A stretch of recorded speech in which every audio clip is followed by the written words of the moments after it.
Madame Chantal Quintin, chaire de recherche en géosciences côtières de l'Université du Québec à Rimouski. Chantal Quintin est diplômée d'une maîtrise en gestion de la faune et de ses habitats et bachelière en géographie, gestion du milieu naturel de l'Université du Québec à Rimouski. Chantal Quintin détient 6 années d'expérience professionnelle dans le domaine de la géoscience côtière. Ces années d'expérience à titre de chargée de projet lui ont permis de développer une expertise sur la géomorphologie côtière, les risques côtiers et la géomatique. Son expertise lui permet également de soutenir diverses organisations, municipalités, gouvernements et OSBL, soucieuses de considérer la dynamique côtière et les écosystèmes côtiers dans leur démarche de planification et d'aménagement du territoire. Alors, à vous la parole. Merci. Bien, merci de votre présence et merci à la GMQ là, de m'avoir invité à présenter aujourd'hui, en fait, l'omniprésence en fait de la géomatique dans nos travaux de recherche à l'Université du Québec à Rimouski, mais plus à ce qui a trait à l'érosion côtière. Donc, dans les prochaines diapositives, je vais vous démontrer des cas de projets qu'on a réalisés conjointement avec les municipalités, mais également les OBNL, les instances gouvernementales, pour trouver des solutions en fait à s'adapter aux impacts du changement climatique, mais plus par rapport à l'érosion côtière. En effet, en fait, les communautés côtières le long du Saint-Laurent observent depuis plusieurs années des enjeux, des problématiques associées à l'érosion et la submersion côtière. Ça touche autant les infrastructures nationales de transport, les routes municipales, infrastructures portuaires. Ça touche également le cadre bâti, sécurité des personnes. Ça touche la qualité de vie des communautés côtières également. Ça a un impact économique. Ça a un impact culturel, patrimonial, puis dans certains cas, ça peut entraîner la perte des écosystèmes et avoir des répercussions par la suite au niveau des communautés côtières. L'occupation du territoire, l'historique de l'occupation du territoire a un impact également au niveau des enjeux. Et c'est un défi de taille en aménagement du territoire lorsque l'occupation du territoire, en fait l'historique du territoire empiété en fait dans le Saint-Laurent. Vous avez un exemple ici tout près en fait l'érosion puis la submersion côtière. Je voulais prendre un exemple qui est quand même tout près ici des chutes Montmorency, qui est la côte de Beaupré, où vous avez la cathédrale. Ça a été remblayé vers le fleuve pour le chemin de fer, et ensuite il y a eu le boulevard Sainte-Anne et c'est greffé ensuite un côté un peu résidentiel et commercial par rapport à tout ça, et ça en empiétant en fait dans le Saint-Laurent. Et ça, c'est un exemple parmi tant d'autres. Il y en a le long aux îles de la Madeleine, sur la Côte-Nord, dans le Bas-Saint-Laurent. Et là, maintenant, avec les effets des changements climatiques, ça entraîne une augmentation de l'érosion et de la submersion côtière. Et dans le secteur ici, tout près, on enregistre des taux de déplacement au niveau de l'érosion du marais de près de l'ordre de 1 mètre par année. Donc, ça entraîne un défi de taille à moyen et long terme au niveau de l'aménagement du territoire éventuellement. Il y a Madame Michelle Fortin, désolée, qui vous a présenté un peu les définitions, qui vous a mentionné en fait que l'érosion côtière, c'est un phénomène vraiment naturel. Je vous le répète, l'érosion côtière, effectivement, c'est un phénomène naturel et c'est important de le dire. En fait, l'érosion côtière, c'est vraiment un ajustement de la côte qui entraîne en fait un recul, dans certains cas, associé à des processus marins. Madame Fortin a parlé des glaces, des vagues. Donc, tout ça va entraîner le recul de la côte. Mais il y a un autre aléa qui est important à étudier au niveau de l'érosion côtière, c'est la submersion côtière qui est associée aux inondations des terrains côtiers par le niveau de la mer, mais également par le déferlement des vagues. Vous avez 2 exemples ici. En fait, vous avez une érosion assez importante qui est survenue suite à la tempête de 2010. Madame Fortin en a parlé. Vous avez un autre exemple où la route 132, qui est en fait la route principale en Gaspésie, qui a été complètement érodée. Vous avez la ligne jaune, là. Je ne sais pas si vous la voyez, là, la photo ici. Là, j'ai pas de curseur, il n'y a pas de pointeur non plus. Vous avez en fait l'érosion qui est vraiment érodée. En fait, l'impact de la tempête a touché vraiment la ligne jaune de la route 132. Donc, la moitié de la route 132 a été complètement endommagée suite au passage de la tempête. Et vous avez un exemple en fait de la submersion côtière ici à Bellechasse, tout près d'ici sur la rive sud, Saint-Michel de Bellechasse en 2013.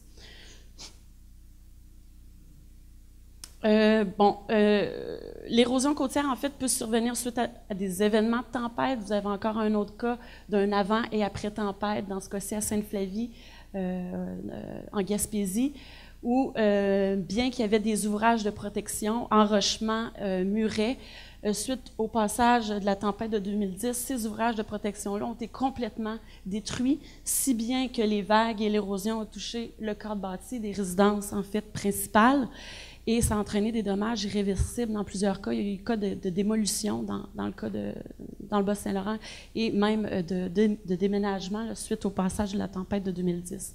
Donc, l'érosion peut survenir suite à un événement de tempête, mais peut survenir également, peut se faire graduellement suite à la hausse du niveau de la mer qui est appréhendée en fonction des changements climatiques. Vous avez un autre exemple ici qui est à Rivière-du-Loup. Vous avez l'autoroute 20 qui passe quand même tout près du fleuve, de l'eau. Et l'érosion, on enregistre en fait des taux de recul dans ce secteur-là de 1 mètre par année. Donc, un autre enjeu qui va être seulement à venir à court et à moyen terme si la tendance se maintient. Donc, en fait, c'est un peu l'effet domino que je voulais vous montrer des impacts des changements climatiques sur les communautés côtières. Vous avez ici, dans le premier onglet, en fait, que les changements climatiques entraînent une hausse des aléas côtiers, de l'érosion et de la submersion côtière. Ceci, en fait, se répercute un peu sur les plages, sur les écosystèmes, eux qui sont situés entre la côte et la mer. En fait, c'est eux qui sont situés vraiment aux premières loges des impacts des aléas côtiers. Et en fait, ces plages-là, ces marais-là tendent à migrer vers l'intérieur des terres au même rythme que la hausse du niveau de la mer, au même rythme que les aléas côtiers. Donc, quand il y a la présence, en fait, d'un ouvrage de protection ou d'un muret ou d'une structure rigide, en fait, ça ne permet pas à la côte de s'ajuster quand il y a des tempêtes, notamment, et ça augmente, en fait, l'érosion et la submersion côtière dans certains cas, et finalement, ça entraîne une augmentation des coûts liés aux dommages, et ça a des répercussions quand même assez importantes au niveau des communautés côtières. Depuis les années 2000, en fait, le laboratoire dynamique gestion intégrée des zones côtières et la chaire de géosciences côtières à l'Université du Québec à Rimouski travaillent avec les municipalités côtières, avec les OBNL, avec les instances gouvernementales. On parle ici du ministère des Transports du Québec, ministère de l'Environnement, Sécurité publique aussi, pour vraiment outiller, en fait, puis mieux comprendre la problématique associée à l'érosion côtière, parce que mieux comprendre le phénomène, ça nous aide en fait à mieux s'adapter après. Et dans ce cas-ci, il y a une équipe de professionnels de recherche associée à tout ça, on a à peu près une dizaine de personnes. Le chercheur principal, c'est Pascal Bernatchez, il ne faudrait pas l'oublier à le nommer, et le chercheur associé, c'est Guillaume Marie. Comment en fait toute cette expertise-là est mise en valeur? C'est à travers différentes échelles spatiales et temporelles. En fait, le laboratoire, on a un réseau de suivi environnemental des côtes du Québec maritime. En fait, tout le long des côtes, on a un réseau de stations de suivi de l'érosion des berges. On dénombre environ 5000 stations de suivi qu'on va mesurer annuellement. En fait, à chaque été, il y a une équipe terrain qui va sur le terrain et va mesurer des piquets repères qui sont géoréférencés et on mesure le recul de la côte. Donc, on a une bonne base de données pour certains secteurs, notamment la Côte-Nord. On a commencé à documenter l'érosion des berges depuis 2005.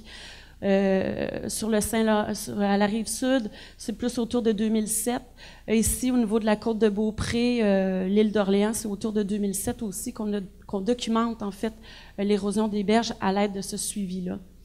On suit également des infrastructures qui sont potentiellement vulnérables. On dénombre encore un nombre de 5000 infrastructures qu'on suit. Encore là, annuellement, on va voir si les gens ont mis une nouvelle structure de protection, voir s'il y a un recul, si la côte est beaucoup plus près que l'année précédente, si c'est une résidence imminente, c'est à moins de 5 mètres de la ligne de rivage, on peut penser s'il arrive une autre tempête qui pourrait avoir des dommages en cette résidence-là. Donc, c'est un suivi qu'on effectue.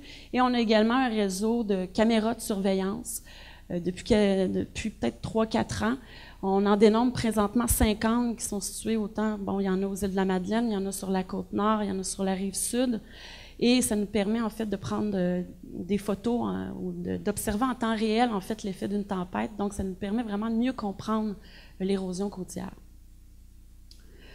Un autre outil avec lequel on travaille, c'est les archives, en fait, les photographies aériennes anciennes. Comment qu'on procède, en fait, c'est qu'on trace, on numérise à une échelle assez précise une ligne de référence. Dans notre jargon, on l'appelle la ligne de rivage, qu'on trace sur les différentes années des photos aériennes, ce qui nous donne un indice, en fait, sur le recul de la côte. Et dans certains cas, la côte aussi avance. Là, je vous ai présenté un des cas les plus problématiques au Québec. Vous voyez, le trait jaune, c'est le trait en 1934. Et le trait rouge, en fait, c'est la côte en 2007. Donc, on a enregistré un recul dans ce secteur-ci de 365 mètres là, entre 1934 et 2007. Donc, c'est un secteur assez problématique. Heureusement, il y a très peu de cadres bâtis ici, mais l'enjeu est plus écologique. Dans ce cas-ci, ici, vous avez des infrastructures quand même touristiques. C'est le banc de Passepébiac, donc un enjeu patrimonial, mais également touristique et probablement un impact socio-économique éventuellement.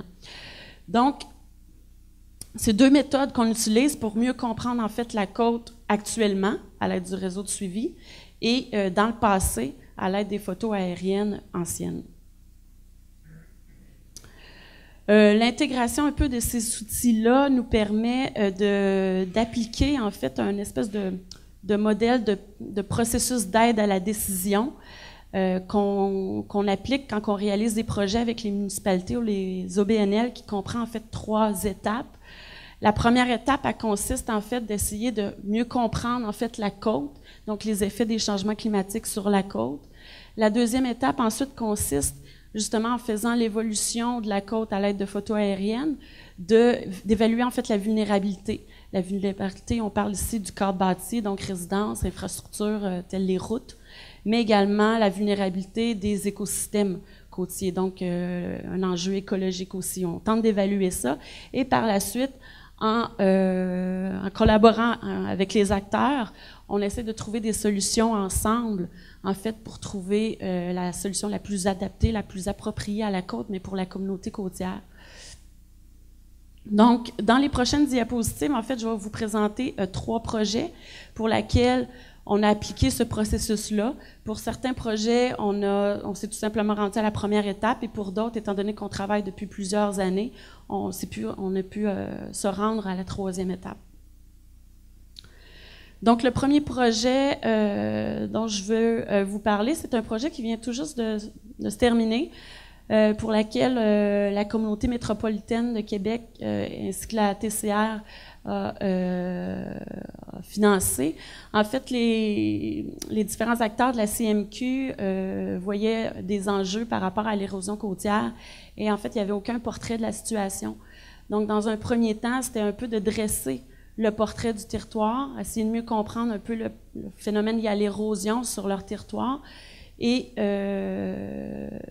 c'est comme ça qu'ils nous ont approchés, étant donné qu'on avait une expertise à l'Université du Québec à Rimouski là-dessus.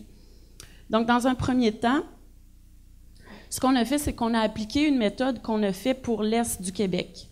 En fait, pour l'ensemble de l'Est du Québec, vous voyez le petit trait rose, là. En fait, c'est une base de données géoréférencée qu'on a, qui est sur l'ensemble des côtes de l'Est du Québec, qui représente à peu près 3000 km de linéaire côtier, pour laquelle on a la côte qui est numérisée, donc un trait.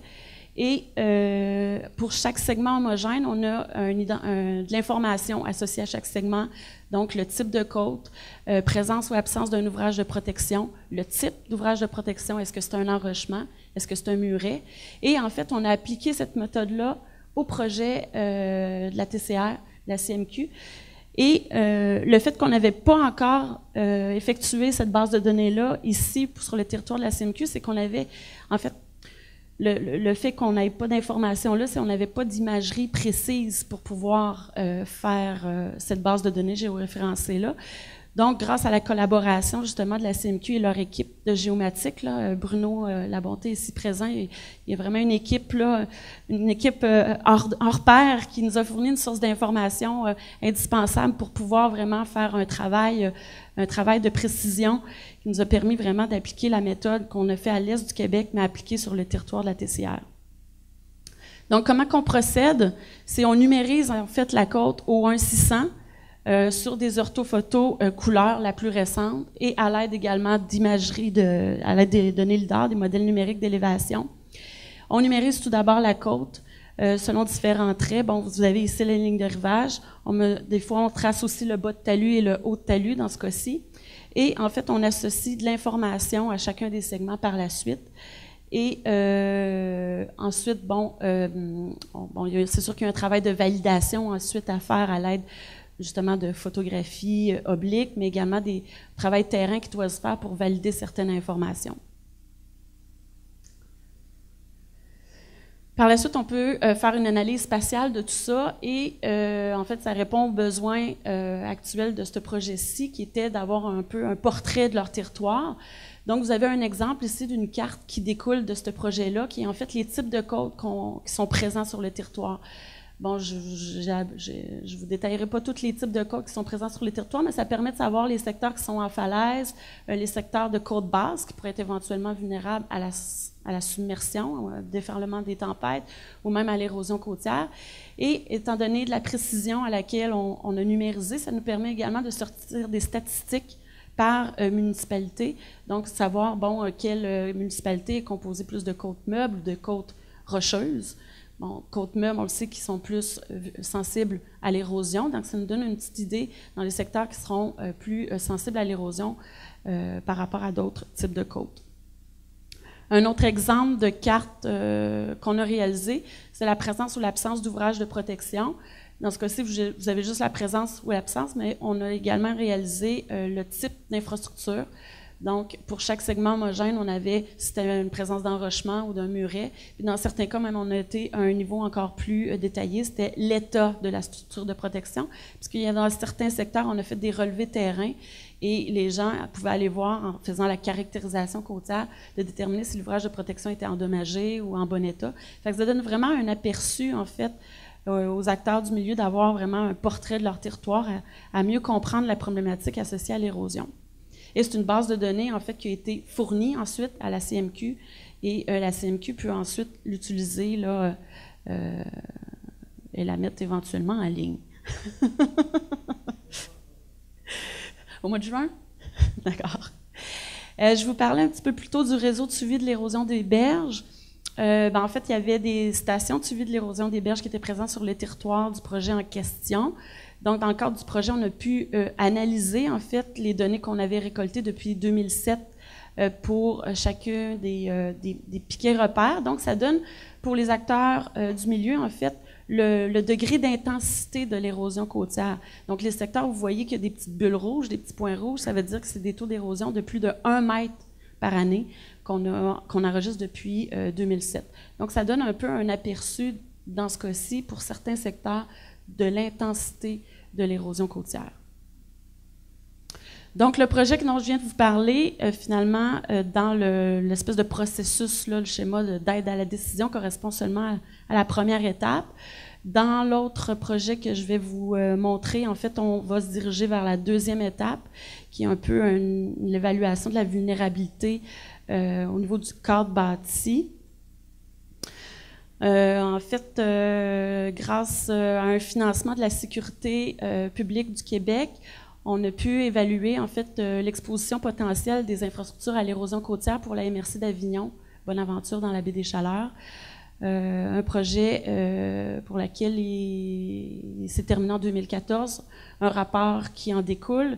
Et en fait, les principales étapes de cette étude-là, en fait, qu'est-ce qui est important, c'est qu'on accompagne de A à Z les aménagistes dans ce cas-ci ou les gens de la MRC ou des municipalités. Donc, la première étape consiste d'aller les rencontrer. Donc, on va les voir, on essaie de cibler leurs besoins. On cible les besoins. Et on développe ensemble la méthodologie. Ensuite, on fait la caractérisation côtière, même principe qu'on a fait avec la CMQ. Et là, dans ce cas-ci, dans ce projet-là, on a fait l'évolution historique pour les deux MRC. Donc, à l'aide de photographies aériennes anciennes et récentes, on a évalué en fait le déplacement de la côte. Dans ce cas-ci, je pense que c'est entre 1963 et 2007. Donc, ça nous donne un aperçu, à savoir les secteurs qui sont en érosion, en accumulation, mais également du degré d'intensité de l'érosion côtière dans certains secteurs. Ensuite, quand on a fait l'évolution historique, on intègre dans une base de données, en fait, toutes les infrastructures qu'on veut faire à l'étude. Donc, dans ce cas-ci, c'était les bâtiments et les routes qu'on voulait intégrer dans l'étude pour savoir en quelle année ces routes pourraient être exposées éventuellement par rapport à nos scénarios d'érosion côtière en fonction de l'analyse historique qu'on avait fait. Donc là, en découle en fait l'application de notre formule qui calcule l'exposition potentielle et ensuite, on va présenter l'outil et on fournit les données à la MRC également. Vous avez un exemple ici, j'ai fait un petit zoom dans un secteur du projet en question qui est à Maria, à Bonaventure, où vous avez la photographie aérienne de 2013 et le trait en jaune, en fait, correspond à la ligne de rivage en 1934. Donc, le trait actuel, là, il passe ici. Ça, c'était le trait de la ligne de rivage en 1934. Donc, au niveau de la dynamique côtière important, il y a des reculs importants dans ce secteur-là. Et en fait, c'est un secteur qui est passé de 1934 à aujourd'hui à un usage qui était plus, l'occupation du sol qui était plus forestier, milieu humide. Et là, il a changé en commercial, puis ensuite, il s'est rendu résidentiel. Et ce n'est pas des résidences secondaires, c'est des résidences principales.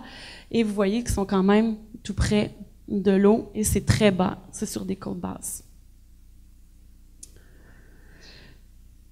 Donc, suite à ces constats-là, en fait, on présente l'outil au niveau des acteurs du milieu. Vous avez les petits points qui correspondent à l'emplacement de chacun des bâtiments et vous avez les segments qui correspondent aux infrastructures routières. Et grâce, en fait, à nos scénarios, calculs, aux scénarios d'érosion côtière, ça nous permet de savoir quel bâtiment il va être exposé en quelle année. Ici, vous avez déjà des bâtiments qui sont exposés présentement en 2015. Ils sont tout près, on doit être à moins de 10 mètres de la ligne de rivage, et vous en avez qui vont être exposés d'ici 2020-2030. Fait que comme ça nous permet même d'évaluer éventuellement les coûts associés à ces infrastructures-là, et ça nous donne un impact au niveau économique de l'érosion côtière au niveau de la côte. Un outil qui a été grandement apprécié au niveau des aménagistes puis au niveau des acteurs au niveau de la planification du territoire. Donc ça, c'est un exemple au niveau de la vulnérabilité du cadre bâti. Il y a, je ne sais pas combien de temps il me reste, hein? 8 minutes, c'est bon. Il y a également je ne voudrais pas m'éterniser parce qu'il y a quand même un cocktail. Là, je voulais vous parler plus de la vulnérabilité au niveau des écosystèmes côtiers. Là, je vous ai parlé de la vulnérabilité au niveau du cadre bâti. Au niveau des écosystèmes côtiers, il y a également un projet qui a été financé par Ouranos, également par Ressources naturelles Canada, pour lequel on a évalué en fait la vulnérabilité des écosystèmes côtiers. En fait, on est parti du prémisse de base que les écosystèmes côtiers, les plages ou les marais, tentent à se déplacer vers l'intérieur des terres au même rythme que la hausse du niveau de la mer. Or, en présence d'une structure un peu plus loin vers les côtes, que ce soit une falaise ou un muret ou une digue, le marais est comme, ou l'écosystème côtier est comme squeezé entre la mer et la terre, puis ça entraîne en fait une disparition progressive éventuellement de ces écosystèmes-là. C'est ce qu'on appelle un peu le coastal squeeze, là, dans le jargon un peu anglophone, qui serait peut-être un peu coincement côtier en français. Donc, on est parti de cette prémisse de base-là et on a en fait cartographié à l'échelle du golfe puis de l'estuaire du Saint-Laurent, donc à l'échelle pratiquement de l'est du Québec, les écosystèmes côtiers qu'on pense qu'il y aurait un potentiel à ce qu'il y ait un effet de coastal squeeze qui disparaîtrait éventuellement grâce à cause de l'érosion et la submersion. Donc, on a cartographié de façon polygonale. Tantôt, je vous ai montré qu'on avait une base de données géoréférencée linéaire. Là, on a construit une base de données polygonale. Donc, on a la cartographie des plages, on a la cartographie des marais, on a la cartographie également des écosystèmes avec de la végétation sur l'imagerie la plus récente qui était disponible également. Sur la Côte-Nord, des fois, c'était du 2001, on traçait sur du 2001. Dans certains cas, c'était du 2012 sur le Bas-Saint-Laurent, on a tracé sur du 2012. Donc, on a une bonne base d'informations polygonale. Et ensuite, on a appliqué un indice, en fait, de sensibilité des écosystèmes côtiers selon nos scénarios d'érosion et de submersion côtière d'ici 2060. Et ça nous permet, en fait, de spatialiser les secteurs qui seraient plus problématiques en rouge ou les secteurs ou qui ne seraient pas du tout problématiques en petit vert jaune. C'est supposé de sortir vert, là, mais ouais, en vert. Donc, ça donne en fait un outil un peu de base plus au niveau des acteurs de la conservation, à savoir où on peut prioriser nos actions pour conserver certains écosystèmes, sachant très bien peut-être que certains écosystèmes vont disparaître à cause de l'érosion. Il y en a d'autres qui ne disparaîtront pas. Fait que c'est un outil qui sert vraiment au niveau des acteurs de la conservation dans ce cas-ci. Bon, là, je voulais juste vous montrer une carte pour laquelle... étant donné qu'on a fait une cartographie assez précise, on peut quand même zoomer. Là, je vous ai montré les résultats à l'échelle du Québec, mais on peut zoomer vraiment pour un secteur, étant donné la précision à laquelle on a fait la cartographie. Donc, ce qui en découle, en fait, de ces 3 projets-là, en fait, c'est que tous répondent vraiment à des besoins, tant au niveau municipal ou gouvernemental. Ça sert au niveau de la planification, au niveau de l'aménagement du territoire. Ça sert aussi comme outil d'information et de sensibilisation. C'est important à le dire. C'est de comprendre le phénomène de l'érosion côtière. La géomatique, la cartographie permet de mieux comprendre, en fait, l'érosion. Donc, c'est un outil de sensibilisation en même temps. Et ça peut même aller plus loin, dans certains cas, à aider à l'élaboration de l'application d'une certaine réglementation. Sur la Côte-Nord, en fait, ils ont fait une cartographie de zonage de risque. Vous en avez sûrement entendu parler. Donc, la cartographie, la géomatique peut aller jusque-là au niveau de l'aspect réglementaire, quand on a des bonnes données au niveau de l'érosion côtière et qu'on peut l'utiliser à des fins réglementaires. Au niveau de l'appréciation des acteurs du milieu, c'est sûr que certains d'entre eux sont assez impressionnés par la quantité, la qualité de travail réalisé, étant donné la précision à laquelle on numérise l'information ou l'information est associée. C'est vraiment une information qui est assez précise, donc la qualité de travail réalisée est assez impressionnante. Le type d'information aussi, il trouve qu'il est très original, qui permet aussi de mieux évaluer en fait les enjeux, de mieux comprendre la dynamique côtière. Puis, étant donné qu'on transmet les données également, dans ce cas-ci, dans les 3 projets que je vous ai montrés aux municipalités, ça permet à eux de les utiliser par la suite, puis on les encadre un peu là-dedans également.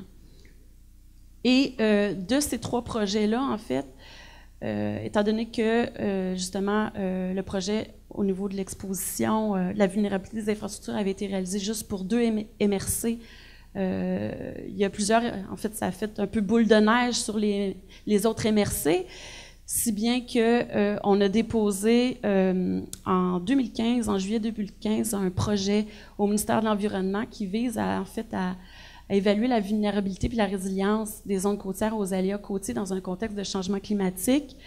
Et on est en attente, mais la plupart des MRC, des municipalités nous appuient. Il y a des résolutions qui ont été adoptées en conséquence, qui ont été déposées au gouvernement pour que le projet aille de l'avant. Et ce projet-là intègre à la fois autant l'aspect écosystème côtier. Tantôt, je vous ai présenté 3 projets pour lesquels les écosystèmes côtiers étaient traités séparément du cadre bâti, mais bon, tout est dans tout. Donc, dans ce projet-là, on veut vraiment intégrer les 2 facettes, tant l'aspect écologique que l'aspect sécurité civile également. Donc, c'est un projet, comme je vous disais, on est en attente de financement. Ça devrait, si tout va bien, ça devrait débuter cet automne, mais c'est pour les municipalités de l'Est du Québec. Au début, on avait intégré la région de Chaudière-Appalaches, mais pour des raisons de contraintes budgétaires, je crois que cette région-là a été enlevée du projet en question. Donc, si bien que ce projet-là pourrait également être appliqué ici pour la capitale nationale, éventuellement, s'il y en a qui sont intéressés à nos travaux, à ce que je vous ai montré, on pourrait peut-être développer quelque chose un peu dans sensiblement la même chose pour la capitale nationale, mais également pour Chaudière-Appalaches, qui, on le sait très bien, ont des problèmes également au niveau de l'érosion et de la submersion côtière. Donc, je termine un peu avec cette diapositive-là, en fait, qui illustre qu'on n'est pas à l'abri des soubresauts de Mère Nature. Et je crois que la géomatique, mais également la collaboration entre acteurs, chercheurs est vraiment un peu la voie à s'adapter à Mère Nature, à s'adapter aux soubresauts de Mère Nature. Au lieu de la combattre, mais il faut s'adapter. Et je pense que la solution est la collaboration, mais aussi à travers les outils géomatiques. Je pense que c'est la clé pour bien s'adapter par rapport aux impacts des changements climatiques. Voilà.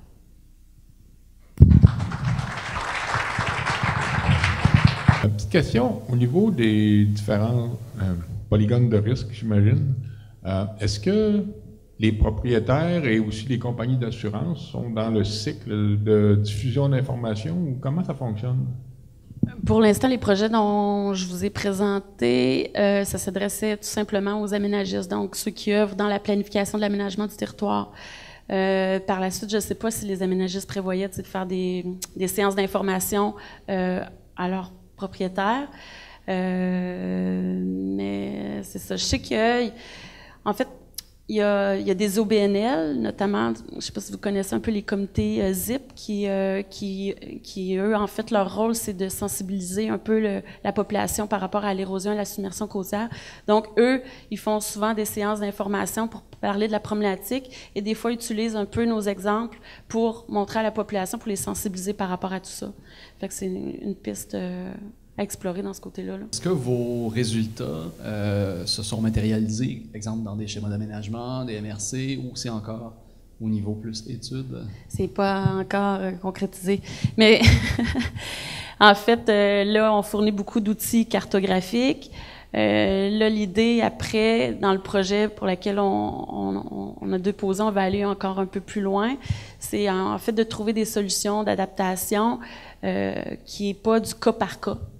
Parce que souvent, quand on parle de problématiques à l'érosion côtière, il va arriver une tempête et chaque propriétaire riverain va vouloir se protéger individuellement par rapport à cet événement-là qui vient d'arriver. Qu'est-ce qu'ils vont faire? Ils vont mettre un enrochement ou un muret. Et si l'autre ne s'est pas enroché, bien, ça a des répercussions sur le voisin parce que ça accentue, ça augmente l'érosion chez le voisin. Fait que là, l'idée, c'est de fournir une cartographie puis éventuellement de pousser un peu, de faire un plan d'adaptation un peu plus global qui tient compte vraiment plus territorial et non pas du cas par cas.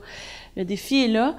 Mais je pense qu'il y a plusieurs MRC qui sont prêts à ça dans l'Est du Québec, dans certains secteurs qui sont beaucoup plus problématiques.